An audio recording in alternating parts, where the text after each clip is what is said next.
Let's dive into Friday Night SmackDown, number 1351. This was live from the Rupp Arena in Lexington, Kentucky.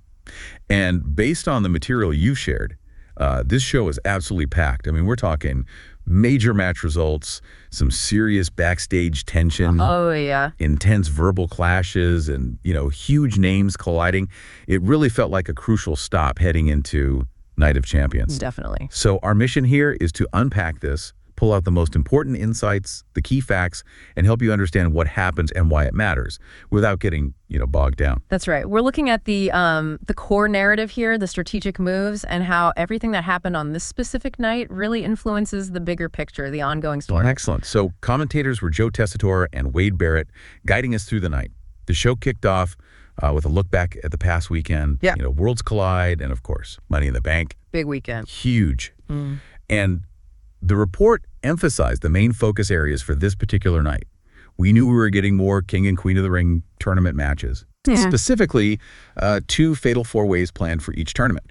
And we knew we'd be seeing key people like Sikoa, Jacob Fatu, John Cena, and the newest Money in the Bank, Naomi. And what's striking about that setup, right, is how quickly the focus shifts. You have these massive recent events, and boom, immediately the show pivots to building the next major event, Night of Champions. Yeah. Using these tournaments and, pushing these specific high-profile rivalries forward, there's just no pause in the storytelling. It keeps moving. And speaking of high profile, let's jump right into the incredibly complex situation around John Cena. Yeah. Because the material you provided, it detailed this fascinating opening segment. He came out, the ring announcer gave him this huge buildup, and then he cut a promo that was, astonishingly confident is one way to put it. Bold is definitely another word for it. I mean, he claimed to be on wrestling's Mount Rushmore not just once, but 4 times over. 4 times. Yeah. And his core assertion was that no one, past or future, could compare to him specifically because he was, quote, smarter. Smarter? Okay. And he went on to detail this, supposed master plan, said he announced his retirement early just to scout opponents. Right. And credited his reputation, his name value, with getting him into major matches like the Royal Rumble and Elimination Chamber. He even stated that Cody Rhodes somehow played directly into his plan. Which is quite a claim. And he threw a verbal jab at CM Punk, basically saying Punk only wants his title if he admits he's a hypocrite. Yeah. Oh, and he asserted Seth Rollins would never cash in on him. Yeah, because Rollins apparently wants to be the sole champion and, I guess, needs Cena holding the title for that to happen. It was intricate. This wasn't just standard boasting, though. He painted this picture of himself as some kind of strategic mastermind who wins matches before they even happen. Exactly. The account even noted he called the fans a calculation. Wow. Yeah, suggesting their big moments only happen because of him. And maybe the wildest claim, that no one who comes after him will ever hold the WWE Championship. Right. I mean, that's a lot to take in.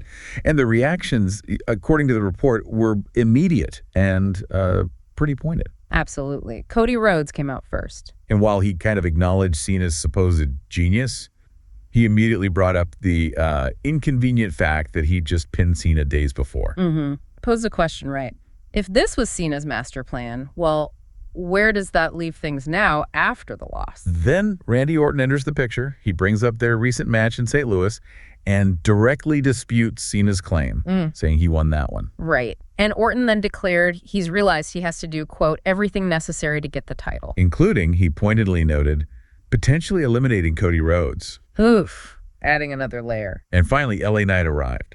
He positioned himself as the outsider, calling the others the establishment. His message was pretty clear. He's ready to take on anyone. Specifically named a Viper, a Rhodes, and yes, a Cena. So what you see here is each challenger kind of attacking a different part of Cena's claims.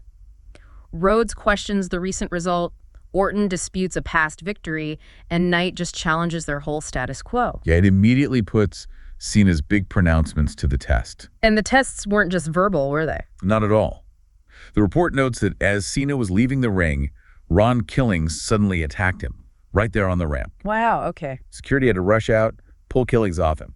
That physical response coming right after that huge display of verbal dominance, it really underlines that these aren't just words being thrown around.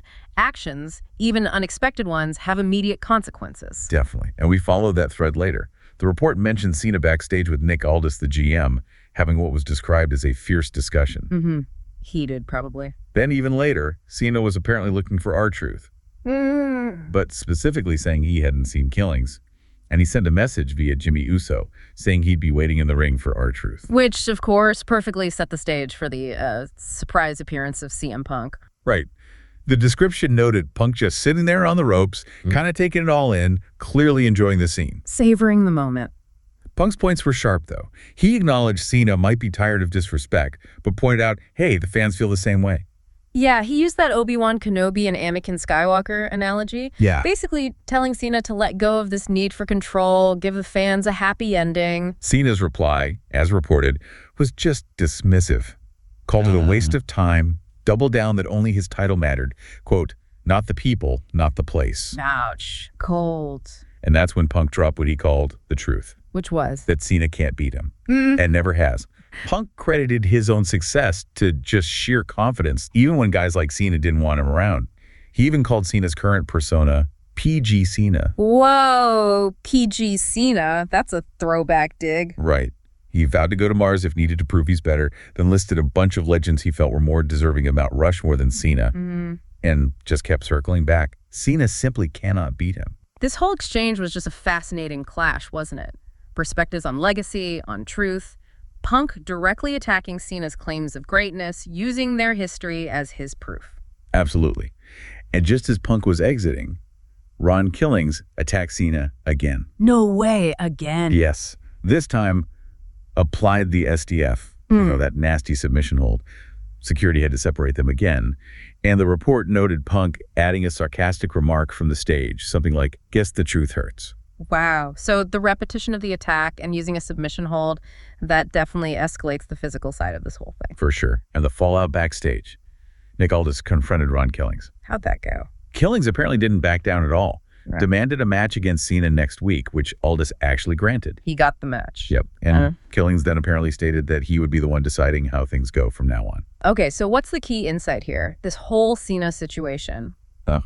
His bold claims, instead of cementing his dominance, just immediately created all these different challengers. Verbal, physical, coming from different angles. Right. His whole assertion of being this calculating genius is instantly tested by unexpected attacks, by opponents highlighting the contradictions in his story. It's just this complex web, past, present, future rivalries, all converging to challenge his place at the top. It's messy. Okay, moving from one intense personal drama to another. Let's look at the conflict brewing within the Bloodline. Right.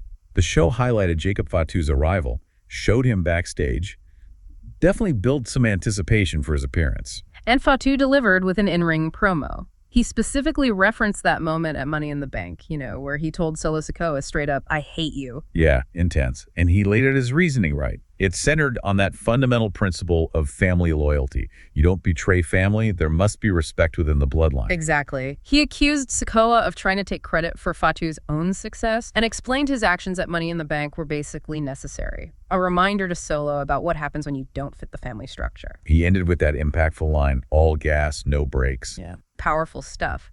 Then Solo Sikoa's response, shown on screen, was just a direct counter-narrative. What did he say? He claimed he was the one who brought Fatu to WWE when Fatu was, quote, a nobody. Said he made him someone. Wow, okay. Taking all credit. Pretty much. And he offered Fatu a conditional return to the family, but only if Fatu expressed his love for Sikoa. Oh, demanding loyalty. Demanding fealty, really. And then came that chilling threat that he could take out Fatu the same way he supposedly made him. So here's where the insight really lies, I think. This isn't just a simple power struggle over who's the leader. No, it's deeper. It's a fundamental clash over the very history and meaning of the bloodline itself. Jacob frames it as like a betrayal of tradition and respect. While Solo pushes this narrative of creation and control, he made Fatu so he can unmake him. Exactly. So the key insight is that this conflict isn't just about who leads, but whose version of the family's past and future identity is going to win out. And it could potentially fracture the whole faction from within. Yeah, it really challenges the core of their group identity. Who are they now? Let's switch gears a bit. The King and Queen of the Ring tournaments were a major focus with those first-round fatal four-way matches. Right, setting the stage for Night of Champions. And a fatal four-way, just for anyone maybe unfamiliar, it's 4 competitors, chaos ensues, First pinfall or submission wins. Lots of unpredictability. Exactly. High stakes, fast pace, usually. So in the men's King of the Ring, the first match had Randy Orton, LA Knight, Carmelo Hayes, and Aleister Black. Stacked match. Definitely. Yeah. The report says Orton got the win. Pinned LA Knight. How'd that happen? Apparently Orton hit the RKO, his signature move, that sudden cutter. Hit it on Carmelo Hayes, but it sent Hayes crashing down onto LA Knight. Orton just covered Knight for the 3 count.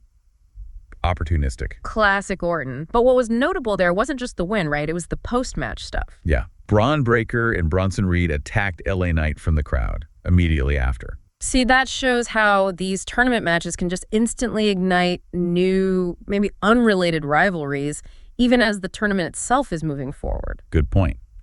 Okay, second men's KOTR match. Cody Rhodes versus Damian Priest, Shinsuke Nakamura, and Andrade. Another big one. Cody got the win here. Pinned Nakamura after hitting the crossroads, his finisher. The report also mentioned a table got involved somehow during the match. Adds a bit of hardcore flavor. So this means Cody Rhodes advances to the semifinals. Okay, so 2 key players from that whole opening segment, Orton and Rhodes, they both advance. Right. Which immediately sets up a potential collision course between them later in the tournament, adding another layer to their ongoing issues. Exactly. Now, on the Queen of the Ring side, first match, Jade Cargill, Piper Niven, Michin, and Nia Jax. Powerhouse group. Jade Cargill got the win. Pinned Piper Niven after hitting her finisher, the Jaded. Pretty decisive. Continuing her dominance. And the second women's QOTR Fatal 4-Way, that was Alexa Bliss versus Charlotte Flair, Alba Fire, and Candice LeRae. Interesting mix. Alexa Bliss came out on top here. Pinned Candice LeRae after hitting Sister Abigail. Sister Abigail. Okay, Bliss bringing that back. That's significant. Yeah. And the report also detailed some interesting backstage stuff impacting the women's tournament. Chelsea Green apparently called in from a pool, trying to postpone her match. From a pool? Seriously? Apparently, Nick Aldis, the GM, was having none of it. Refused point blank. Immediately gave her spot to Alba Fire. Just said Fire was already here and ready to go. Huh. That's a key detail, isn't it? Opportunity goes to those who actually show up prepared, not the ones trying to delay things from poolside. No kidding. And then there was Alexa Bliss. She was backstage with Byron Saxton talking about her goal, winning Queen of the Ring after missing out on Money in the Bank. Charlotte Flair interrupted, classic Charlotte, claiming there's only one queen. But then, in a bit of, in-ring gamesmanship, the report noted, Bliss actually cut off Charlotte's entrance later when it was time for their match. Ooh, playing mind games. I like it. These backstage moments, these pre-match interactions, they build that personal animosity, right? Define the stakes, makes the matches feel like payoffs to these mini rivalries, not just bracket spots. Totally agree. So the core insight from these King and Queen of the Ring matches, these first-round results are immediately reshaping the competitive landscape. Yeah. Not just by eliminating people, but by creating new potential matchups, adding layers to feuds we already knew about, and really highlighting which competitors are gaining momentum towards, challenging for championships. They're like immediate indicators of power shifts within each division. You see who's rising, who's stalling. Okay, let's transition to another major wild card introduced at Money in the Bank. Right. That briefcase held by Mrs. Money in the Bank, Naomi. Ah, yes, the ever-present threat. We saw her backstage with the briefcase watching the women's tournament match. Then she came out for an in-ring promo. What was her vibe? Expressing surprise at how others reacted to her win, but definitely celebrating being Miss Money in the Bank. And she specifically recalled Tiffany Stratton interfering before, hindering her attempts to win the title from Nia Jax. Ah, so setting up a target. Exactly, stating that was a major reason she wanted to use the briefcase on Stratton. Makes sense. Payback. Tiffany Stratton then came out, confronted her, called Naomi hot air, challenged her to cash in the briefcase right then and there. Bold move from Stratton, calling her bluff, maybe. Maybe, but Naomi shut that down immediately. Refused to cash in just because she was told to.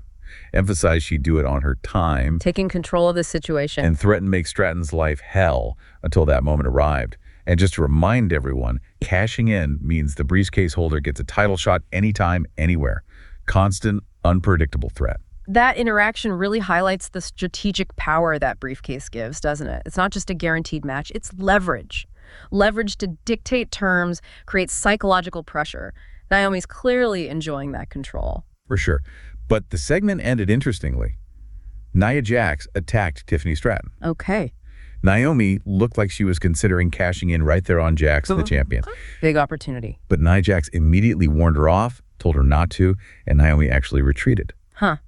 So that final moment shows that even with the power of the briefcase, Naomi isn't the only force here.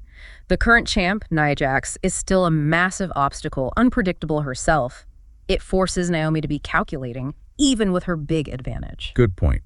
So the key insight here is that Naomi holding Money in the Bank just introduces massive unpredictability, shifts the power dynamics across the whole women's division. Absolutely. Her ability to challenge any champion, anytime, plus her stated target in Stratton and the presence of other top contenders like Nia, it makes her the ultimate wild card, forces everyone else to constantly look over their shoulder. She literally has the potential to rewrite the entire championship picture in an instant. Huge power.